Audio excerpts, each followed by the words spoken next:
Welcome to the channel guide pharma line. आज के इस वीडियो में हम बात करने वाले हैं डी फार्मा सेकेंड ईयर के सब्जेक्ट फार्माकोथेरेपेटिक्स का, जो आज आपका एग्ज़ाम कंप्लीट हुआ है उसके बारे में। आज की इस वीडियो में हम जानेंगे कि जो आज आपके एग्ज़ाम में जितने भी क्वेश्चंस आए थे उन्हें हमें कैसे अटेम्प्ट करना था, और साथ ही साथ हम एमसीक्यूज़ के आंसर को डिस्कस करेंगे। तो चलिए आज की वीडियो को स्टार्ट करते हैं। तो बेसिकली आज का जो ये वीडियो है वो डिस्कशन वीडियो है, जिसमें हम फार्माकोथेरेपेटिक्स के पेपर को डिस्कस करेंगे। तो सबसे पहले अब हम इन क्वेश्चंस को डिस्कस कर लेते हैं। और उसके भी पहले, जैसे कि जो भी क्वेश्चन आपको इस एग्ज़ाम के जो पेपर में जितने भी क्वेश्चन रखे गए थे, अगर आप देखेंगे तो ये वो सभी क्वेश्चंस हैं जिनको हमने अपने इम्पॉर्टेंट क्वेश्चन की लिस्ट में रखा हुआ था। तो अगर आपने उस वीडियो को फॉलो करके अपनी तैयारी की होगी एग्ज़ाम की, तो आज आपका एग्ज़ाम बहुत ही अच्छे से कंप्लीट हुआ होगा। एमसीक्यूज़ की अगर हम बात करें तो एमसीक्यूज़ फार्माकोथेरेपेटिक्स के काफ़ी घुमा के पूछे गए हैं। तो अगर आपने अच्छे से स्टडी कर रखी है इस सब्जेक्ट की, तो आपको इन एमसीक्यूज़ को सॉल्व करने में कोई भी दिक्कत नहीं होगी। अगर एक या दो क्वेश्चन को छोड़ दिए जाएँ तो सारे ही एमसीक्यूज़ आपके सिलेबस में जितने भी आपके टॉपिक्स हैं, अगर आपने उनकी अच्छे से प्रिपरेशन की है तो आपने इन एमसीक्यूज़ को भी बहुत अच्छे से कंप्लीट किया होगा। तो अब हम सबसे पहले अपने पार्ट 1 पे चलते हैं। तो जो हमारा पार्ट 1 है वो हमारा लॉन्ग क्वेश्चन का सेक्शन था, और इस पार्ट में हमें टोटल 6 क्वेश्चन करने थे और सारे क्वेश्चन हमारे 5 मार्क्स के थे। पहले क्वेश्चन पे देख लेते हैं। तो जो हमारा सबसे पहला क्वेश्चन है वो है define pharmacotherapeutics, give the scope and objective of pharmacotherapeutics. तो देखिए, ये क्वेश्चन मैंने अपनी दोनों फार्माकोथेरेपेटिक्स की वीडियो में रखा हुआ है, और ये क्वेश्चन मेरा पहला क्वेश्चन था जो हमने आपके दोनों वीडियोस में रखा था। और यहाँ पर भी ये क्वेश्चन फर्स्ट नंबर पे पूछा गया है कि define pharmacotherapeutics and scope and objective of pharmacotherapeutics. तो यहाँ पे आपको फार्माकोथेरेपेटिक्स की डेफिनेशन लिखनी थी और साथ ही साथ उसकी स्कोप और ऑब्जेक्टिव को डिटेल में लिखना था। तो अगर आपने इसको लिखा होगा इस तरीके से तो आपको यहाँ पे फुल मार्किंग मिलेगी। ठीक है। सेकंड क्वेश्चन है what is hypertension, give the aetiopathogenesis, clinical manifestation and pharmacological management of hypertension. तो ये क्वेश्चन भी हमारे लिस्ट में था। तो हाइपरटेंशन की यहाँ पे आपको डेफिनेशन लिखनी है, इसके बाद आपको एटियोपैथोजेनेसिस लिखनी है हाइपरटेंशन की, क्लिनिकल मैनिफेस्टेशन यानी कि साइन एंड सिम्टम्स लिखना है, और फार्माकोलॉजिकल मैनेजमेंट लिखना है। तो देखिए, यहाँ पे आपको हाइपरटेंशन की डेफिनेशन लिख देनी थी, उसके साथ ही साथ आपको एटियोपैथोजेनेसिस यानी कि कॉजेज लिखना था, और कैसे यह हाइपरटेंशन बिल्डअप होता है बॉडी में। तो कॉजेज जब आप लिखेंगे तो उसी कॉजेज को आपको एक्सप्लेन करना होता है कि किस तरीके से ये जो हाइपरटेंशन की कंडीशन है वो डेवलप हुई है, यानी कि एक तरीके से पैथोफिजियोलॉजी की फॉर्म में आप इसको लिख सकते हैं। और यहाँ पे आपको स्ट्रक्चर जरूर ड्रॉ करने थे। अगर आपने स्ट्रक्चरल रिप्रेजेंटेशन दिया होगा तो आपकी मार्किंग अच्छे से होगी। ठीक है। क्लिनिकल मैनिफेस्टेशन में आपको साइन और सिम्टम्स लिखना था कि हाइपरटेंशन के क्या साइन और सिम्टम्स होते हैं, जैसे कि वीकनेस लगती है, डिजीनेस लगता है, इस तरीके के जो साइन एंड सिम्टम्स होते हैं वो लिखना था।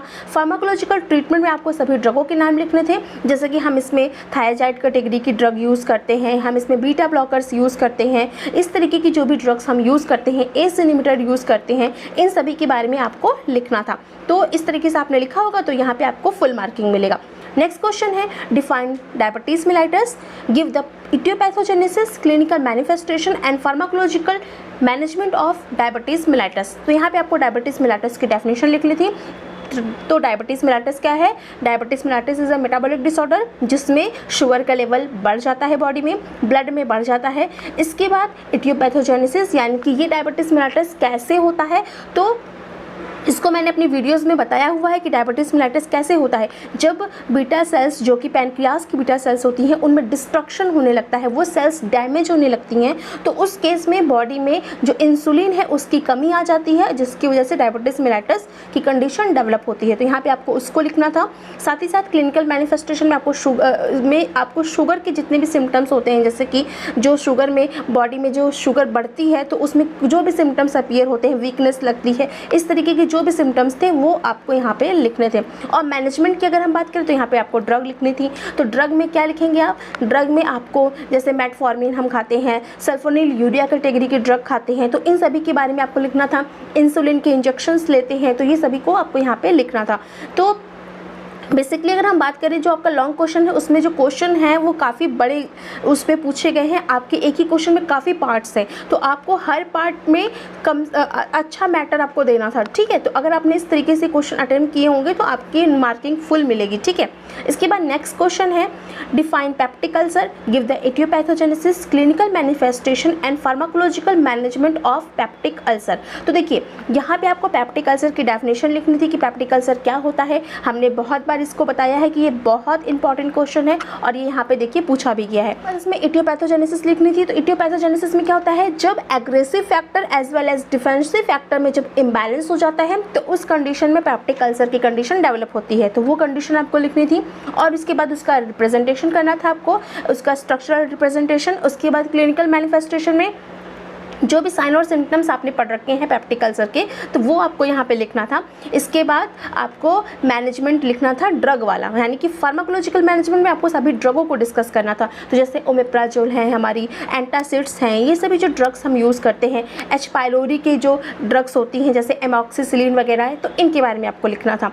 इसके बाद नेक्स्ट क्वेश्चन है व्हाट इज़ मलेरिया। तो यहाँ पे आपको मलेरिया की डेफिनेशन लिखनी थी कि malaria is a protozoal infection, जिसमें मलेरिया किस प्रोटोजोआ से होता है वो लिखना था। इसके बाद है गिव एटियोपैथोजेनेसिस, तो किस तरीके से मलेरिया का जो ये इन्फेक्शन है ये ह्यूमंस में होता है, तो यहाँ पे आपको उसको डिस्कस करना था। साथ ही साथ क्लिनिकल मैनिफेस्टेशन की अगर हम बात करें तो यहाँ पे आपको साइन और सिम्टम्स लिखना था कि जैसे कि मलेरिया का जब इन्फेक्शन होता है तो उसमें बॉडी में जो फीवर होता है, इसके अलावा ठंड लगती है, तो इस तरीके के आपको सिम्टम्स को यहाँ पे एक्सप्लेन करना था। इसके बाद है फार्माकोलॉजिकल मैनेजमेंट की अगर हम बात करें तो ड्रग में हम कौन से ड्रग यूज़ करते हैं, जैसे क्लोरोक्विन यूज़ करते हैं, तो इस तरीके के ड्रगों को आपको यहाँ पे डिस्कस करना था। आर्टेमिसिन यूज़ करते हैं, तो इन सभी की ड्रगों के आपको यहाँ पे नाम लिख देने थे। क्वेश्चन है हमारा define dermatology, give the aetiopathogenesis, clinical manifestation and pharmacological management of cirrhosis. तो देखिए यहाँ पर डर्मेटोलॉजी की डेफिनेशन पूछी है, तो कुछ स्टूडेंट्स को ये कन्फ्यूज़न हुई होगी कि डर्मेटोलॉजी की जो डेफिनेशन हमारे सिलेबस में है नहीं, लेकिन अगर आप अपने सिलेबस को देखेंगे तो वहाँ पे हर डिजीज़ को उनकी कैटेगरीज में डिवाइड किया गया है।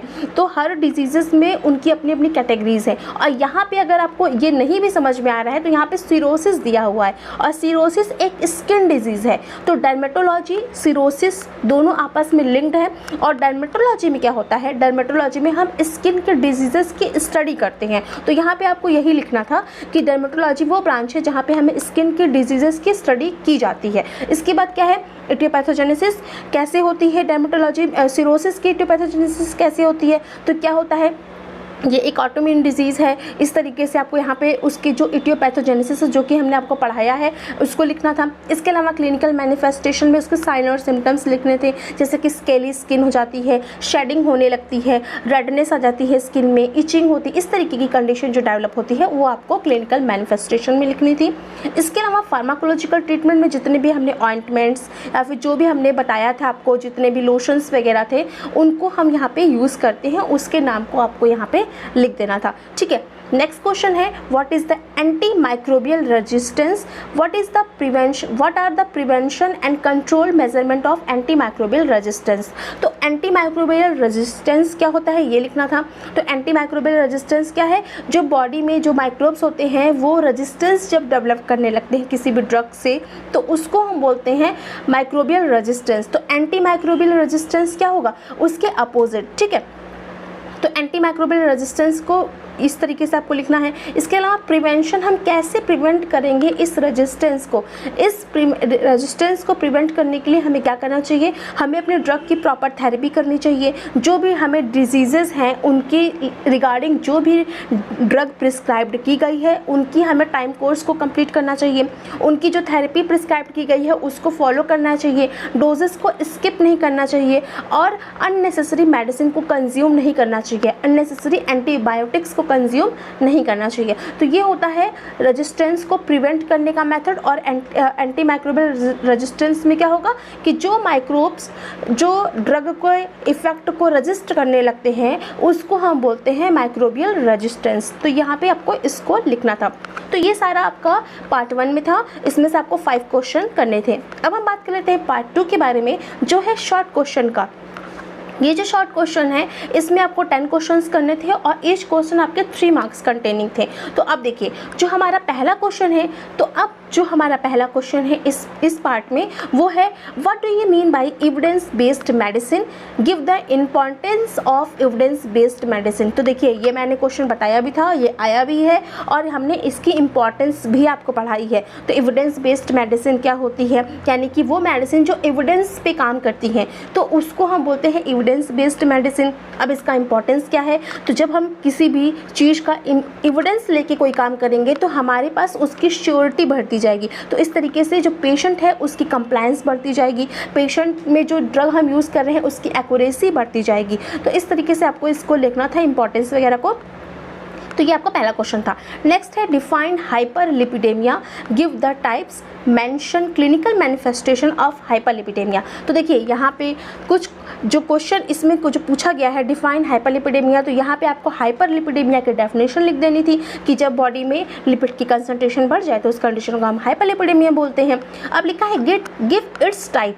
तो गिव इट्स टाइप में क्या होता है, दो तरीके के हाइपरलिपिडेमिया होते हैं, एक फैमिलियर होता है, एक एक्वायर्ड होता है। और फैमिलियर में भी क्या होता है, फैमिलियर में भी डिफरेंट पार्ट्स हैं, डिफरेंट टाइप्स हैं, बेसिकली 5 टाइप्स होते हैं और हर टाइप को उनके जो अमाउंट ऑफ लिपिड, जो टाइप्स ऑफ लिपिड बढ़ रहा है उसके बिहाफ पे इनको कैटेगराइज किया गया है। जैसे कि वीएलडीएल बढ़ रहा है, ट्राइग्लिसराइड बढ़ रहा है, एलडीएल बढ़ रहा है, तो इस तरीके से इनको कैटेगराइज किया गया है। अगर सेकेंड टाइप की तो वो है एक्वायर्ड। तो एक्वायर्ड में क्या है, एक्वायर्ड में हमें क्या लिखना था कि वो एक्वायर्ड में क्या होता है कि जब भी किसी भी डिजीज़ की वजह से या फिर किसी भी बॉडी की कंडीशन की वजह से अगर लिपिड बढ़ता है तो उस कंडीशन को हम एक्वायर्ड लिपिडेमिया बोलते हैं। तो इसमें आपको सभी डिजीज़ के नाम जैसे कि ओबेसिटी है, इस तरीके की जो भी कंडीशन है इनको यहाँ पे आपको लिख देना था। इसके बाद मेंशन द क्लिनिकल मैनिफेस्टेशन। तो क्लिनिकल मैनिफेस्टेशन में आपको यहाँ पे साइन और सिम्टम्स लिखना है। तो साइन और सिम्टम्स क्या है कि जब लिपिड बॉडी में बढ़ता है तो यहाँ छोटे छोटे दाने, फैटी कंटेनिंग दाने अराउंड द आइज निकल आते हैं। इसके अलावा पाल्पिटेशन होने लगता है, बीपी बढ़ने लगता है, तो वो सभी कंडीशन आपको यहाँ पे लिखनी थी। इसके अलावा क्या है, नेक्स्ट क्वेश्चन है write a note on aetiopathogenesis of COPD. COPD की इटियोपैथोजेनेसिस लिखनी थी।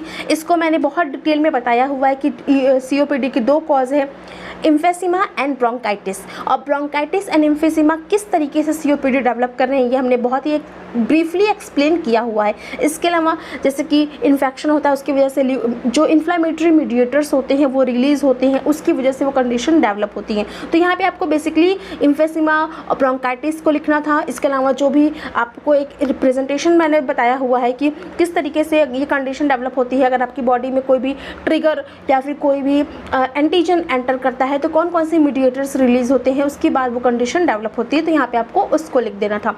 तो नेक्स्ट क्वेश्चन है what is the hyperthyroidism, right the note on aetiopathogenesis of hyperthyroidism. तो यहाँ पे आपको हाइपरथायरॉयडिज्म क्या होता है ये लिखना था और साथ ही साथ इटियोपैथोजेनेसिस क्या होती है। तो देखिए हाइपरथायरॉयडिज्म क्या है, जब बॉडी में ब्लड में थायराइड के हार्मोन जब बढ़ जाता है तो उस कंडीशन को हम हाइपरथायरॉयडिज्म बोलते हैं। इसके अलावा right a note on aetiopathogenesis. तो इटियोपैथोजेनेसिस में जो ये हार्मोन बढ़ रहा है वो किसकी वजह से बढ़ रहा है, तो ये हमने जैसे आपको बताया हुआ है कि हशीनोमोटो डिजीज़ है, ग्रेव्स डिजीज़ है, इसके अलावा थायरॉक्टोमी जो है, इस तरीके से जो कंडीशंस हैं इसकी वजह से जो बॉडी में थायराइड का हार्मोन होता है वो बढ़ जाता है। थायराइड ग्लैंड प्रॉपर फंक्शन नहीं कर पाती है, उसका हार्मोन बढ़ जाता है जिसकी वजह से हाइपरथायरॉयडिज्म की कंडीशन डेवलप होती है। तो यहाँ पे आपको इसको लिखना था। नेक्स्ट क्वेश्चन है right explain 4 stages along with the symptoms of Alzheimer disease. तो देखिए ये मैंने क्वेश्चन पढ़ाया हुआ है कि जो 4 स्टेजेस हैं हाइपर एल्जाइमर की, तो इसमें क्या है स्टेज 1 में हमारा कॉग्निटल इम्पेयरमेंट होता है। इसके अलावा स्टेज 2 माइल्ड है, फिर मॉडरेट है, फिर सीवियर है। तो इस तरीके से धीरे धीरे एल्जाइमर की स्टेजेस बढ़ती रहती हैं। तो इस तरीके से आपको उन सभी स्टेजेस के नाम लिखने थे और उस स्टेजेस में क्या क्या सिम्टम्स डेवलप होते हैं, क्योंकि जो कंडीशन है वो कम से लेकर के धीरे धीरे वो बढ़ती जाती है और कंडीशन वर्स्ट होती जाती है। तो ये हमने आपको एक बनाया हुआ था चार्ट में, हमने बताया था इस चीज़ को, तो यहाँ पे आपको उसको लिख देना था। ठीक है, तो इस तरीके से आपने लिखा होगा तो यहाँ पे आपको फुल मार्किंग मिलेगा। Next question what is GERD, give the aetiopathogenesis of GERD। तो यहाँ पे आपको GERD क्या होता है ये लिखना था और साथ ही साथ उसकी इटियोपैथोजेनेसिस। तो GERD क्या है? GERD यानी गैस्ट्रोइसोफेजियल रिफ्लक्स डिसीज़ जो होती है उसको हम GERD बोलते हैं। तो यहाँ पे आपको उसकी डेफिनेशन लिख देनी थी। और इटियोपैथोजेनेसिस में वो कंडीशन जिसकी वजह से GERD हो रहा है, तो जैसे कि जो भी हमने आपको कंडीशंस बताई हुई हैं कि जो आपका स्फिंक्टर होता है, जो वॉल्व होते हैं वो क्लोज प्रॉपर नहीं हो पाते, इसीलिए कंडीशन होती है। अब वो कंडीशन क्यों हो रही है, तो कॉजेज़ में जितनी चीज़ें बताई थी इटियोपैथोजेनेसिस में, उसी को आपको एक्सप्लेन करना था कॉजेज़ में कि किस तरीके से वो स्फिंक्टर काम नहीं कर रहा है। तो इस तरीके से आपको यहाँ पे उसको लिखना था। नेक्स्ट क्वेश्चन है राइट अबाउट क्लिनिकल मैनिफेस्टेशन और मेगालोब्लास्टिक अनीमिया। तो यहाँ पे आपको मेगालोब्लास्टिक अनीमिया का क्लिनिकल मैनिफेस्टेशन लिखना था। तो क्लिनिकल मैनिफेस्टेशन में यानी कि यहाँ पे आपको इसका साइन और सिम्टम्स लिखना था। तो इसमें क्या होता है? पाल्पिटेशन, शॉर्टनेस ऑफ ब्रेथ, इसके अलावा टिंगलिंग सेंसेशंस डेवलप होती हैं। तो इस तरीके के वो सभी सिम्टम्स अपीयर होते हैं। तो देखिए यहाँ पे मेगालोब्लास्टिक अनीमिया का आपको डेफिनेशन लिख के 2 लाइन में, उसके बाद इसके सारे सिम्टम्स को एक्सप्लेन कर देना था। नेक्स्ट क्वेश्चन है what is the covid and list various approaches vaccine for covid in India. तो यहाँ पे आपको कोविड-19 की क्या होता है इसके बारे में लिखना था। फिर वो कौन सी वेरियस अप्रोचेस हैं वैक्सीन के रिगार्डिंग। तो वैक्सीन के रिगार्डिंग जैसे कि कोविशील्ड है, कोवैक्सीन है, तो इस तरीके की जो अप्रोचेस यानी कि रिकॉम्बिनेंट DNA टेक्नोलॉजीज़ के थ्रू हमने कोविड-19 की वैक्सीन को डेवलप किया है और उनके ट्रीटमेंट में हम उसको यूज़ कर रहे हैं। तो इस तरीके से आपको उन चीज़ों को यहाँ पे लिखना था। इसके बाद नेक्स्ट क्वेश्चन है write a note on pharmacological treatment of rheumatoid arthritis. तो रिमेटॉइड अर्थराइटिस का फार्माकोलॉजिकल ट्रीटमेंट यानी कि फार्माकोलॉजिकल ट्रीटमेंट में हमें यहाँ पे ड्रगों को लिखना था जिसकी हेल्प से हम रिमेटॉइड अर्थराइटिस को ट्रीट करते हैं। तो हम यहाँ पे NSAIDs यूज़ करते हैं, स्टेरॉइड्स, कॉर्टिकोस्टेरॉइड्स यूज़ करते हैं। तो इसको आपको यहाँ पे लिखना था। क्वेश्चन है define cirrhosis state clinical manifestation of cirrhosis. तो यहाँ पे आपको सिरोसिस क्या होता है इसको लिखना था कि सिरोसिस क्या है, वो कंडीशन जिसमें जो स्किन होती है वो शेड होने लगती है। इसके अलावा क्लिनिकल मैनिफेस्टेशन में आपको सिम्टम्स सभी लिखने थे कि जैसे कि रेडनेस हो जाता है, स्केली स्किन हो जाती है, इचिंग होती है, वहाँ पे जो एरिया होता है वो पैची हो जाता है। तो इस तरीके से आपको ये चीज़ यहाँ पे लिखना था। तो नेक्स्ट क्वेश्चन है write a short note on dysmenorrhoea. तो डिस्मेनोरिया क्या होता है यहाँ पे आपको इसको लिखना था। जैसे कि जो स्टमक पेन है, जो क्रैम्प्स डेवलप होते हैं ड्यूरिंग द मेंस्ट्रुअल साइकिल, वो यहाँ पे आपको लिखना था। तो ये आपको इस तरीके से इन सभी आंसर को आपको अटेम्प्ट करना था। इस पार्ट है हमारा पार्ट सी का। इस पार्ट में आपको 20 क्वेश्चन करने थे और हर क्वेश्चन 1 मार्क्स का था। तो सबसे पहले अपने फर्स्ट क्वेश्चन को देख लेते हैं। तो हमारा पहला क्वेश्चन है the angina which is provoked by the physical exertion और इमोशनल स्ट्रेस। तो यहाँ पे आपको उस एंजाइना का नाम लिखना था जो कि फिजिकल एक्सर्शन की वजह से होता है, यानी कि वो एंजाइना जब हम बॉडी में फिजिकल एक्टिविटी कर रहे हैं या फिर स्ट्रेस ले रहे हैं उस वजह से जो एंजाइना हो, तो वो किस टाइप का एंजाइना होगा। तो वो एंजाइना है स्टेबल एंजाइना, क्योंकि अनस्टेबल एंजाइना क्या होता है, अनस्टेबल एंजाइना में वो एंजाइना रेस्टिंग फेज में होता है, लेकिन एक्सर्शन के टाइम पे हमारा स्टेबल एंजाइना होता है। तो यहाँ पे आपको स्टेबल एंजाइना लिखना था। और ये एंजाइना आपको हमने बताया भी था कि एंजाइना के टाइप्स भी इंपॉर्टेंट है, तो यहाँ पे आपको इसको लिख देना था। नेक्स्ट क्वेश्चन है cardiovascular disease is general term use for the condition affecting the. तो यहाँ पे आपको ये लिखना है कि कार्डियोवैस्कुलर की जो डिजीज़ है वो किस चीज़ से रिलेटेड है, किस टर्म से रिलेटेड है। तो ऑप्शन है हमारे heart, blood vessel, heart and blood vessel and bone. तो देखिए कार्डियोवैस्कुलर, कार्डियो हार्ट से हो गया, वैस्कुलर का मतलब वेसल्स। तो कार्डियोवैस्कुलर वो कंडीशन है जिसमें हम बॉडी में जो हार्ट एंड ब्लड वेसल है उसके बारे में बात करते हैं। तो ये टर्म हमारा हार्ट एंड ब्लड वेसल से रिलेटेड है। तो यहाँ पे आपको ऑप्शन सी को टिक करना था और फर्स्ट वाले में आपको ऑप्शन ए को टिक करना था, स्टेबल एंजाइना को। नेक्स्ट क्वेश्चन है हमारा mast cell stabiliser used in asthma is called as.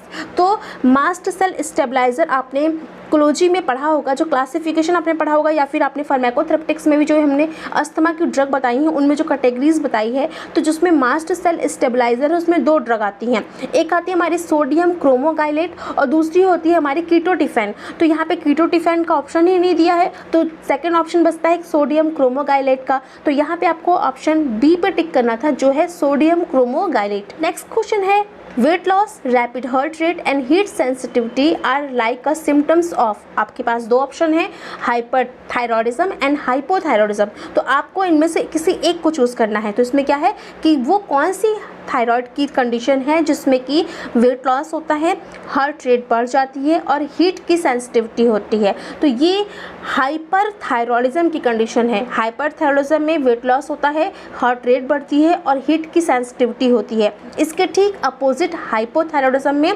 Weight gain होता है, हार्ट रेट स्लो हो जाती है और हीट की जगह पे कोल्ड सेंसिटिविटी होती है। तो वो हमारा होता है हाइपोथायरॉयडिज्म। और हाइपर में हमारा क्या है, हाइपर में weight loss, heart rate and heat sensitivity होना। तो यहाँ पे आपको हाइपरथायरॉयडिज्म पे टिक करना था, हाइपरथायरॉयडिज्म लिखना था।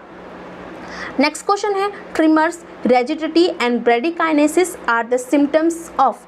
तो ट्रिमर्स, रेजिडिटी एंड ब्रेडिकाइनेसिस किसके सिम्टम्स हैं? तो ऑप्शंस हैं Parkinson, Alzheimer, strokes and migraine. तो मैंने कितनी बार ये चीज़ आपको बताई है कि पार्किंसन में ब्रेडिकाइनेसिस की कंडीशन डेवलप होती है, यानी कि मूवमेंट में कमी आ जाती है, मूवमेंट स्लो हो जाता है, रेजिडिटी हो जाती है और ट्रिमर्स हो जाते हैं। तो यहाँ पे आपको पार्किंसन पे टिक करना था, यानी कि ऑप्शन ए पे टिक करना था। नेक्स्ट क्वेश्चन है warfarin belongs to the class of. तो यहाँ पे आपके पास 4 ऑप्शन है और इसमें से चूज करना है कि वारफेरिन किस कैटेगरी में आता है। तो ऑप्शन है ए इनहिबिटर, इस इनहिबिटर में आता है, नहीं। स्टैटिन्स, नहीं। एंटीकोगुलेंट, यस, क्योंकि वारफेरिन आपकी एंटीकोगुलेंट कैटेगरी की ड्रग है। तो यहाँ पे आपको ऑप्शन सी पर टिक करना था, बीटा ब्लॉकर नहीं है तो एंटीकोगुलेंट पे ही आपको यहाँ पे टिक करना था। नेक्स्ट क्वेश्चन है the adult dose of omeprazole in Helicobacter pylori eradication therapy is twice daily. तो यहाँ पे आपको ओमेप्राजोल की डोज लिखनी है जो कि हम हेलिकोबैक्टर पाइलोरी जो होता है उसको इरेडिकेट करने के लिए यूज़ करते हैं। तो और वो भी कहाँ, ट्वाइस अ डेली, मतलब दिन में 2 बार हमें यूज़ करना है। तो कौन सी डोज होगी? तो हेलिकोबैक्टर के इरेडिकेशन में 40 mg की डोज हमें प्रिस्क्राइब्ड करनी होती है। तो यहाँ पे लिखा है ट्वाइस डेली, तो यहाँ पे आपको 20 mg पर टिक करना है, क्योंकि जब हम 20 mg की 2 बार टैबलेट लेंगे तो हमारा जो कोर्स है 40 mg का वो कंप्लीट होगा। तो यहाँ पे आपको 20 mg पे टिक करना था। तो सही आंसर है 20 mg ट्वाइस डे। क्वेश्चन है hiatal hernia is a risk factor associated with. तो यहाँ पे आपको हीटल हार्निया किस डिजीज़ का रिस्क फैक्टर है ये लिखना था। तो यहाँ पे आपके पास 4 ऑप्शन है। पेप्टिक अल्सर नहीं हो सकता, अस्थमा बिल्कुल भी नहीं है क्योंकि हीटल हार्निया अस्थमा से कोई रिलेशन नहीं है, एंजाइना पेक्टोरिस बिल्कुल भी नहीं है क्योंकि एंजाइना पेक्टोरिस हार्ट की डिजीज़ है, तो इससे कोई लेना देना नहीं है। तो ऑप्शन क्या है, GERD यानी गैस्ट्रोइसोफेजियल रिफ्लक्स डिजीज़। ये मैंने आपको ये क्वेश्चन पढ़ाया है, ये क्वेश्चन मैंने GERD में जब बताया था तो मैंने इस टर्म को एक्सप्लेन किया था कि हीटल हार्निया किस तरीके से GERD की कंडीशन डेवलप करता है। नेक्स्ट क्वेश्चन है लाइफ स्पैन ऑफ RBC। तो यहाँ पे RBC कितने दिन का इसका लाइफ स्पैन होता है ये लिखना था। तो ये हम 9th-10th से पढ़ते आ रहे हैं कि एक RBC की जो लाइफ स्पैन होती है वो 120 डेज़ की होती है। तो यहाँ पे ऑप्शंस क्या क्या हैं, 60 डेज, 100, 120, 150। तो आंसर क्या होगा, 120 डेज।